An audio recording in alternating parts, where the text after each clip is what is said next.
Right, here we go. First time on the open road.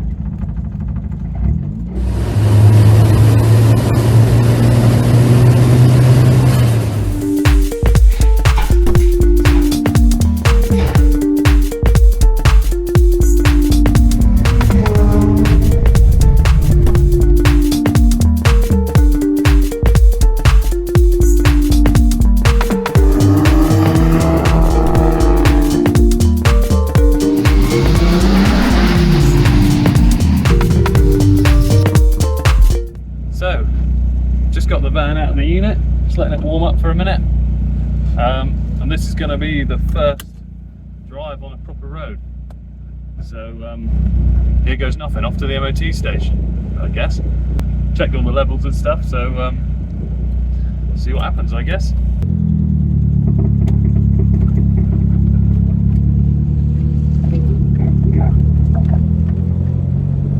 I'm hoping that you might be able to hear that sort of lifter sort of ticking. I'm hoping it's just a sticky tappet, or possibly something to do with the running in oil. But if not, probably means I'll have to re-clearance the shims. Because I've heard since now doing it, when I did the head and everything, I did all the clearances with the head off the engine. And I've heard that when the heads can tighten down to the engine, it can obviously just slightly move a bit. So it might just be slightly out. So that will be my thing to check. But we'll see how the drive goes. Obviously, it's a bit noisy, but it's not going to do any harm. Not just driving it around a bit. If you left it like it forever, then yeah, maybe. But just on my way down the lane at the moment. So far, so good. Just cruising, I guess. Get out on the open road in a minute. Get some boosts going. Brakes feel pretty good.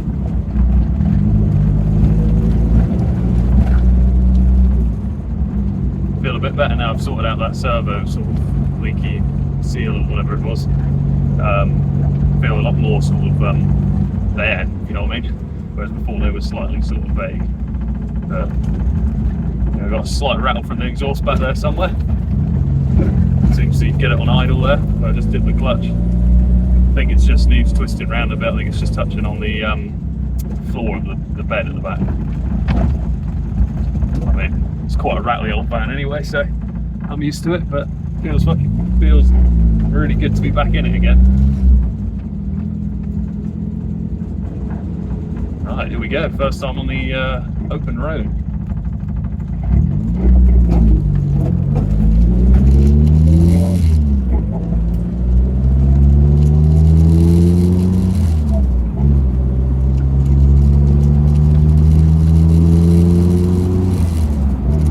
Take it very easy. I don't want to go crazy.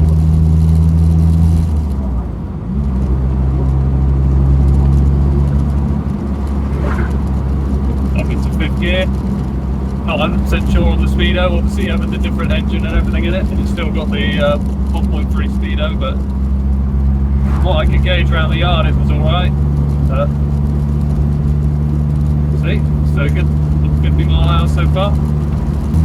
Not too sure how the audio is going to be because I've got the windows open because it's pretty humid today. Brakes feel, yeah, decent actually. It's coming down a hill now.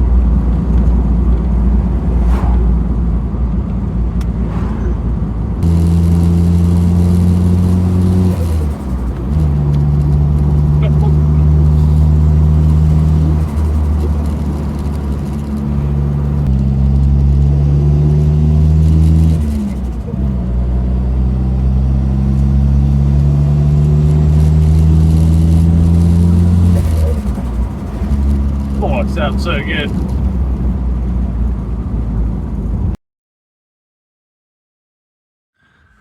So, update, made it to the MOT station. Had to go through the lanes a bit because the road was diverted. The only issue I had is it was getting a bit hot going up hills, but I don't trust the temperature gauge, so that might just be a lie.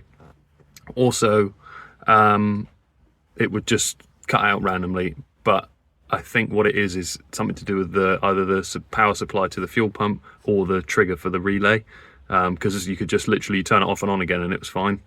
And I must confess, it did used to do that, but very, very, very occasionally on the old setup. It did it like maybe 5 times, maybe once a year, do you know what I mean? Whereas it did it about 4 times on the way here, so I need to look into that while I'm here. But yeah, I made it to the MOT, so fingers crossed, all goes well.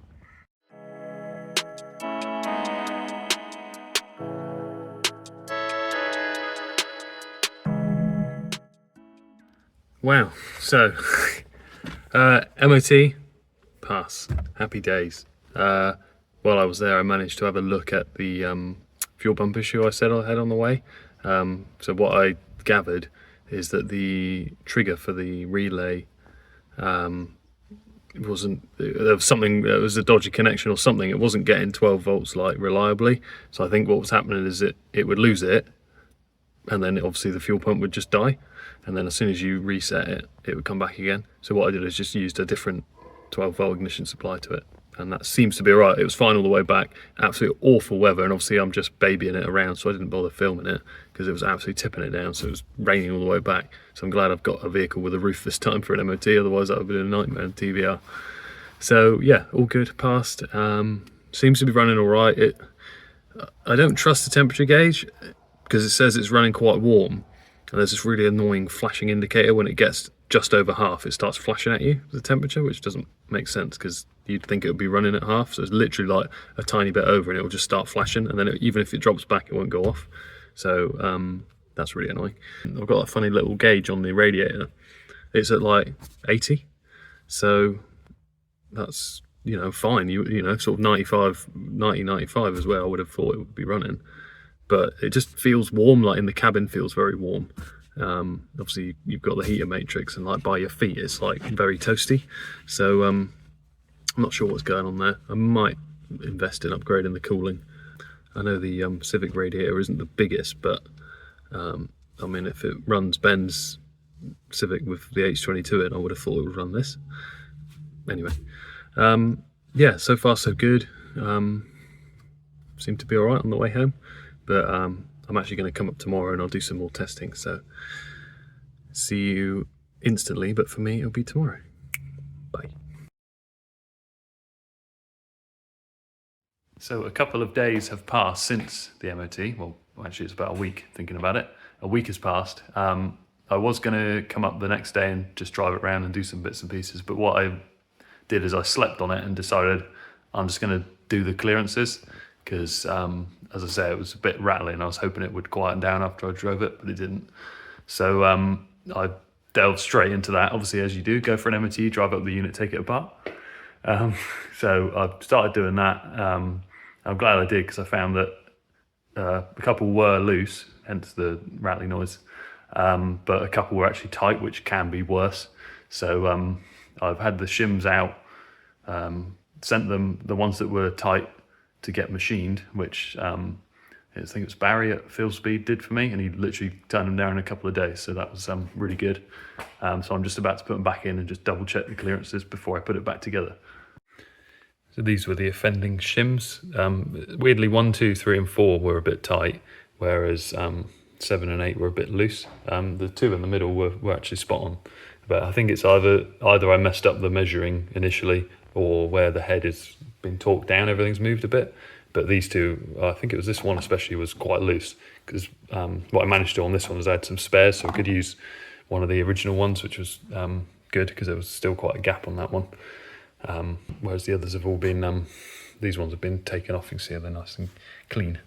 So I'll put them in, put the cam on with a special tool and clearance it, and then it should be a case of putting it back together and jobs are good. And yes, it's obviously important that you label each shim for each valve. I've just done 1 to 8 because obviously it's only an 8 valve. Yeah, they literally just sit, you've got like the bucket on top, and they just sit in between the bucket and the valve, and that obviously determines the height and the clearancing. So I'll just give it a little bath in oil as well, just to make sure it's all lubed up, and then it's just a case of chucking it in there.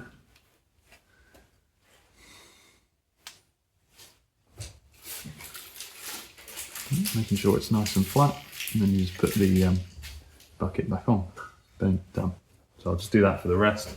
Then I'll put the tool on, and then you got to wind it around. You can check all the clearances.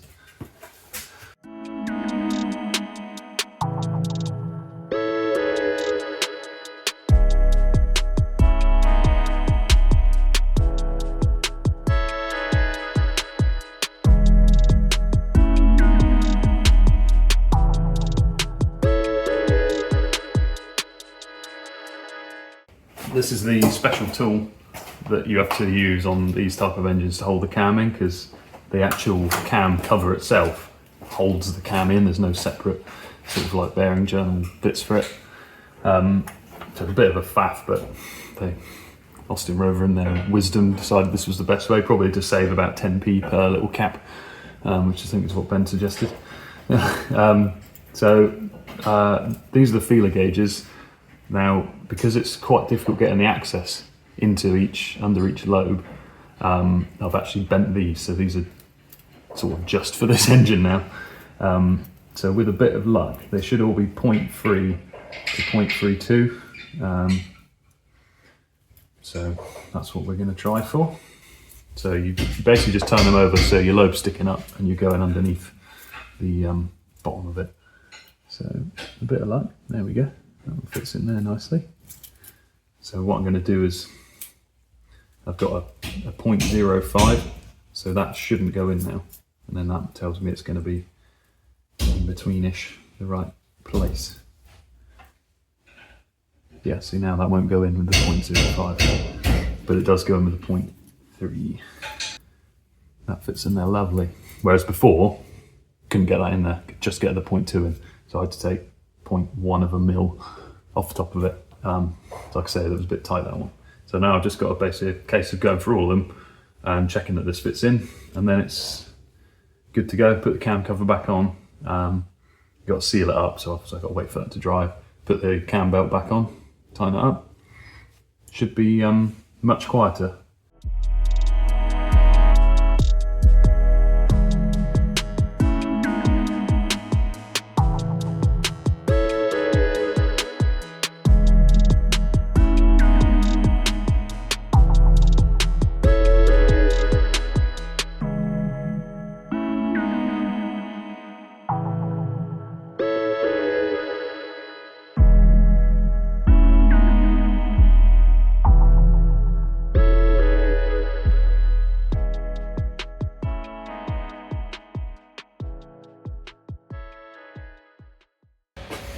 That's it all put back together now, just like that, just like magic, it's back together.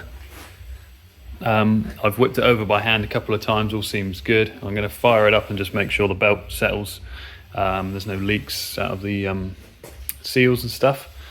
Yeah, hopefully it sounds a lot quieter now. The sealer's gone off, so decent. While I was waiting, I've installed some fancy new lights, so see what they're going to be like. They were very much an eBay special job. But yeah, fire up time, I guess. Areas in particular you want me to watch other than the timing belt? Just the belt really, make sure there's no wobbles. I might just turn it over without the fuel pump. Might not be a bad idea, because you've had obviously all the can fire up anyway, because of the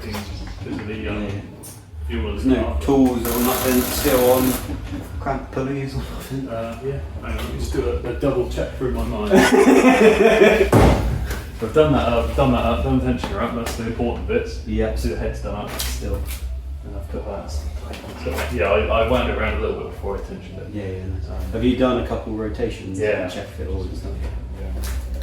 Yeah. I can't see anything like tools or nothing anywhere. You didn't have to take too much off. No. Yeah, it's a drawback. Right, I'll just do it without the fuel pump. Yeah, right. Sounds good. Might catch anyway. It might, yeah. Right, that's good.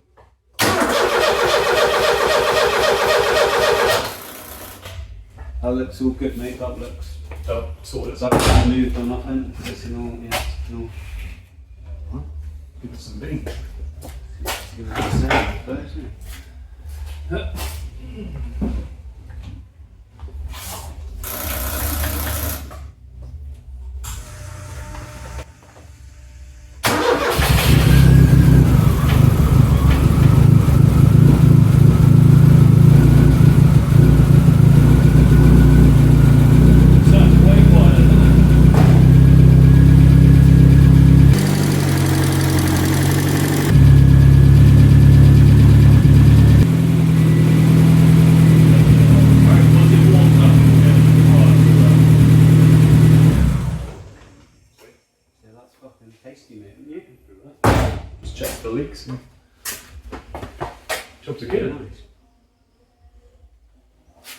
fucking farming by. Right, I'll put my wheels on so you can get out.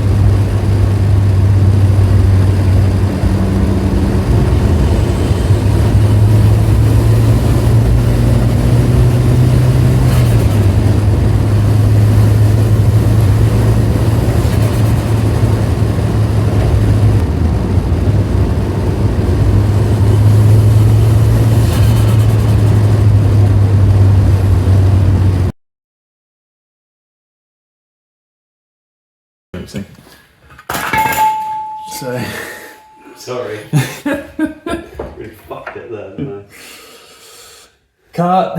Cut!